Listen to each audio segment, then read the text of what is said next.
જ્યારે સમજાય જાય, જ્યારે પારખી લ્યો, જ્યારે ઓળખાઈ જાય, એ સમયે હાથમાં પરમાત્માના નામનું બેરખો કે માળા લઈને 2-5 નામ લઈ લેવાના. કારણ કે આ જગત જે દેખાય છે તે હકીકતમાં શાશ્વત નથી. આ જગતનો એક દિવસ પ્રલય થઈ જશે. અનેક વખત આ જગતનું સર્જન થયું. શંકરાચાર્યજી તો એવું કહે, પુનરપી જનનમ પુનરપી મરણમ પુનરપી જનની જઠરે શયનમ. વારે ઘડીએ જન્મીએ અને વારે ઘડીએ મરીએ છીએ. મરણની બીક કેમ લાગે છે? સમજાય છે? મરણની બીક કેમ લાગે છે? તમે ક્યારેય મર્યા છો? પણ છતાં મરણની બીક લાગે છે. એનો અર્થ એ થાય કે તમને અનુભવ છે કે મરવી ત્યારે કે વેદના થાય છે. મરણની વેદનાનો તમે પૂર્વમાં અનુભવ કરેલો છે, અહેસાસ કરી લીધો છે, એટલે બીક લાગે છે.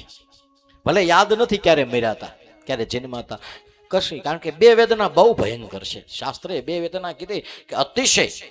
હા, એક માને વેદના ભોગવવી પડે જ્યારે બાળકને જન્મ આપે ત્યારે એ માં જીવ સટોસટની બાજી ખેલી અને પોતાના બાળકને જન્મ આપે.